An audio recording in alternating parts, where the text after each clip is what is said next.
मेरे बारे में जो भी सुना होगा बुरा ही सुना होगा, लेकिन मैं इतना बुरा नहीं हूँ कि मेरे बगल में खड़े होने से कोई बदनाम हो जाए। ये दुनिया शराफत की दुनिया नहीं। यहाँ अपने हक के लिए लड़ना पड़ता है, अपने हक को छीनना पड़ता है। तुम्हारी नजरों में दुनिया का सबसे गिरा हुआ इंसान हूं मैं, लेकिन एक बात सुन लो, जब तुम्हारी इज्जत बचाने के लिए शहर की शराफत कम पड़ जाएगी, उस दिन तुम्हें इस दरिंदे की याद आएगी।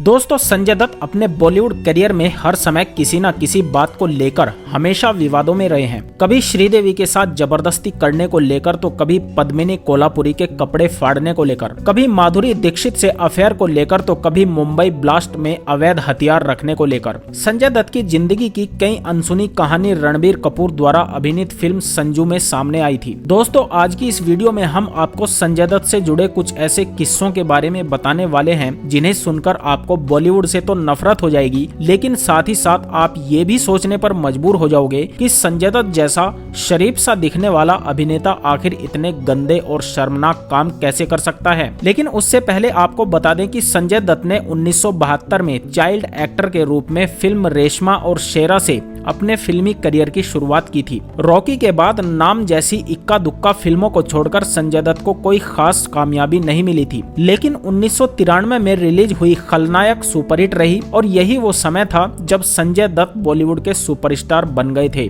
साल 2003 में आई फिल्म मुन्ना भाई MBBS ने सफलता के सारे रिकॉर्ड तोड़ डाले और संजय दत्त को इस फिल्म से नई छवि मिली। संजय दत्त को सबसे पहले प्यार हुआ था बॉलीवुड की धक धक गर्ल माधुरी दीक्षित से, लेकिन फिर हथियारों के केस में संजू बाबा की ऐसी नैया डूबी कि माधुरी ने भी उनसे किनारा कर लिया। माँ की मौत ने संजय दत्त को नशे के अंधेरे में धकेल दिया, तो माधुरी से अलग होने के दर्द को उन्होंने अन्य लड़कियों से दिल लगाकर पूरा किया। माधुरी दीक्षित और संजय दत्त ने बहुत सी सुपरहिट फिल्मों में एक साथ काम किया, जैसे खलनायक, साजन, थानेदार, कानून अपना अपना। संजय दत्त ने हमेशा से इस बात से मुंह मोड़ा कि माधुरी और उनके बीच अफेयर था। वो तो अपना पहला अफेयर टीना मुनीम को मानते हैं। हालांकि यह अफेयर ज्यादा दिनों तक नहीं चला। टीना ने राजेश खन्ना के लिए संजय दत्त को छोड़ दिया और बाद में उद्योगपति अनिल अंबानी से शादी कर ली। टीना मुनीम से अलग होने के बाद साल 1989 में संजय दत्त की शादी अभिनेत्री ऋचा शर्मा से हुई थी, लेकिन 1996 में ब्रेन कैंसर से ऋचा की मौत हो गई। इसके बाद संजय दत्त का अफेयर सुपर मॉडल लीजा रे के साथ चला था। लीजा रे उस समय एक बड़ी मॉडल हुआ करती थी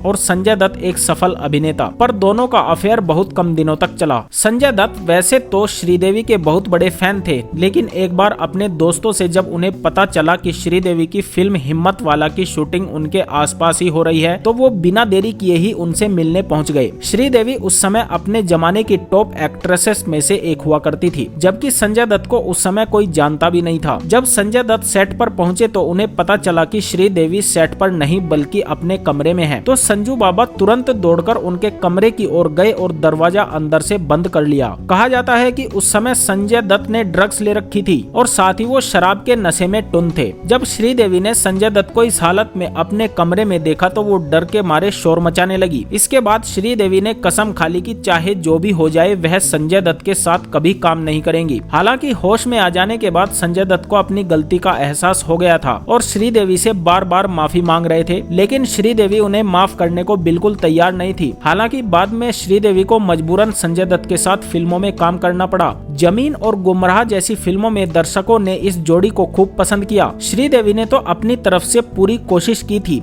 कि वह संजय दत्त की जगह कोई और एक्टर इस फिल्म में हो, लेकिन डायरेक्टर की पहली पसंद संजय दत्त थे, लिहाजा श्रीदेवी को उनके साथ काम करना पड़ा। फिल्म करने के बाद भी संजय दत्त को लेकर श्रीदेवी की नाराजगी खत्म नहीं हुई। दोस्तों, मशहूर अदाकारा पद्मिनी कोल्हापुरी और संजय दत्त को एक पर्दे पर खूब पसंद किया जाता था। विधाता, बेकरार, कुर्बानी, रंग लाएगी और दो दिलों की दास्तां जैसी कई फिल्मों में दोनों साथ नजर आ चुके हैं। एक बार संजू बाबा शराब पीकर नशे में फिल्म विधाता की लॉन्च पार्टी में पहुंचे थे और फिर वहां जो हुआ वो जिंदगी भर का किस्सा बन गया। मुंबई के सी रॉक होटल में रखी इस पार्टी में संजय दत्त जब पहुंचे तब उनके हाथ एक चाकू लग गया और फिर वो हाथों में चाकू लिए एक्ट्रेस पद्मिनी कोल्हापुरी की तरफ बढ़ने लगे थे। बताया ये जाता है कि पार्टी को शुरू हुए काफी वक्त हो चुका था और सारे मेहमान संजय दत्त का इंतजार कर रहे थे, मगर बहुत वक्त बाद उनकी एंट्री हुई और वो भी नशे में। इस पूरे मामले में पार्टी का माहौल खराब हो गया था। इस घटना की खबर आग की तरह फैल गई। पद्मिनी ने जब संजू को चाकू हाथ में लिए अपने करीब आते देखा तो वो बहुत डर गई थी और जोर जोर से पार्टी में चिल्लाने लगी। जब संजय दत्त के पिता सुनील दत्त को इस मामले के बारे में पता चला तो वो बेहद गुस्सा हो गए थे। इसके बाद सुनील दत्त ने फैसला किया कि संजय दत्त को वह अमेरिका में एक रिहेब सेंटर में भेज देंगे। संजू दत्त जब घर लौटे तब उन्हें खूब डांट लगी और फिर उनका इलाज भी हुआ। तो दोस्तों, संजय दत्त की इन शर्मनाक हरकतों के बारे में आपके क्या विचार हैं? हमें कमेंट करके जरूर बता दें और साथ ही साथ हमारे चैनल को भी सब्सक्राइब कर दें। धन्यवाद।